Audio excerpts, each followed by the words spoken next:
permis de nous exprimer. Tout d'abord, notre société est spécialisée dans les produits informatiques. Après, on est passé au smartphone.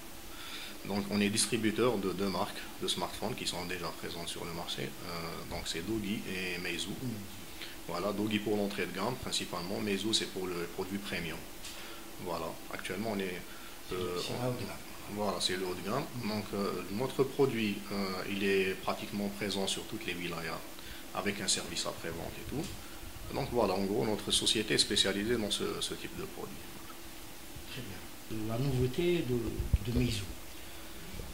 Pour l'année 2017, tout d'abord nous allons lancer un produit entrée de gamme, on va dire milieu de gamme, c'est pas de l'entrée de gamme, c'est le Meizu M5.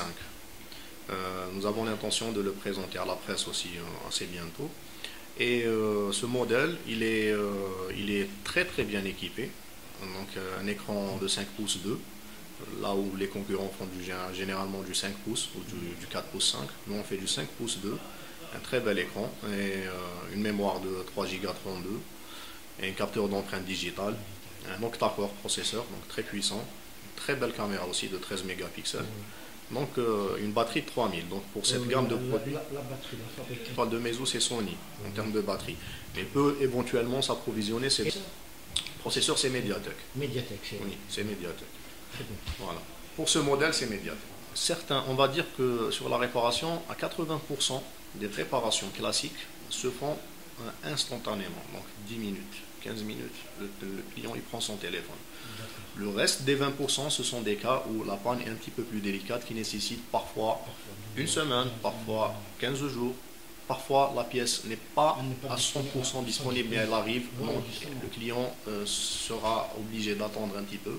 Si on voit par exemple que le client attend un petit peu beaucoup, on va lui remplacer le téléphone, lui donner un téléphone de rechange pour qu'il l'utilise, pour qu'il attend un petit peu. Donc voilà, on va dire que le service après-vente est plutôt très efficace.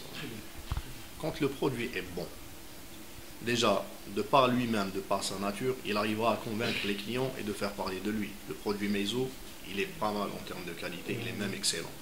Après, notre travail est le contact direct avec le client.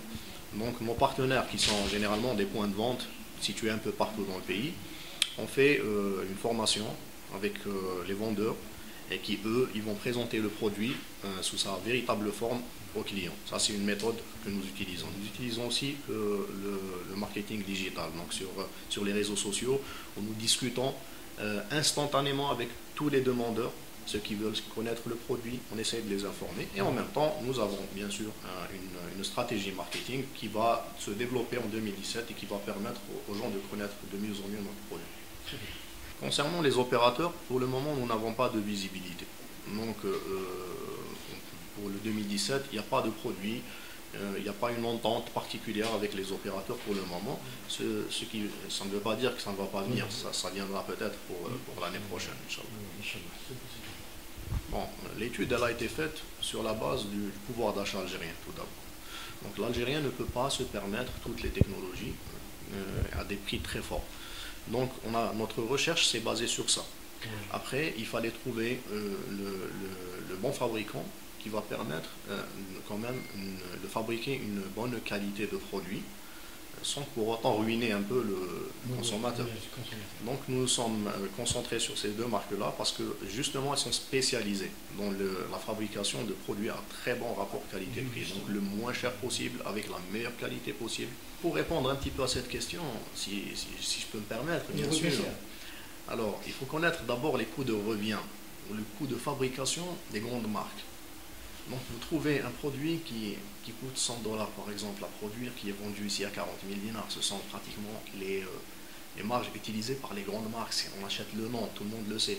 On n'achète pas en réalité uniquement la qualité. Les marques que nous utilisons, ils vont vendre uniquement le téléphone aux clients algériens. Ils ne lui vendent pas le spot publicitaire, ils ne lui vendent pas la publicité. Donc c'est en quelque sorte tout ça. Ils préfèrent faire profiter le client directement du produit lui-même. Donc c'est pour ça, ça justifie un petit peu le prix. Bon, pour la qualité, pour ne pas faire douter les gens, ils sont fabriqués avec les mêmes composants. Donc des caméras Sony ou Samsung, des batteries Sony, ce sont les mêmes composants qu'on trouve voilà, exactement. Donc la qualité est pratiquement la même, mais avec des prix beaucoup plus bas. Donc, de notre côté, les portes sont toujours ouvertes à d'autres marques. Donc il est possible que nous introduisons d'autres marques dans le futur, à l'image des grandes marques que tout le monde connaît, donc sans les citer pour le moment. Et oui, on envisage d'avoir d'autres marques. Cela va dépendre de notre évolution aussi. très bien. Donc concernant le développement d'applications, pour Meizu, je pense qu'on va attendre un petit peu. Donc pour le moment, il n'y a rien de concret. Mais pour notre deuxième marque, donc pour Dogi, oui, on est en train déjà de travailler sur une application. Et nous sommes à la recherche de développeurs compétents justement pour intégrer des applications 100% algériennes dans nos smartphones. C'est un projet qui est en cours. Très bien. Merci à Allotech de s'être déplacé dans nos bureaux. Merci. Et je remercie aussi les Algériens de nous avoir fait confiance pour nos produits. Et on espère de tout cœur de pouvoir répondre à leurs demandes continuellement. Voilà, merci. Très bien. Merci.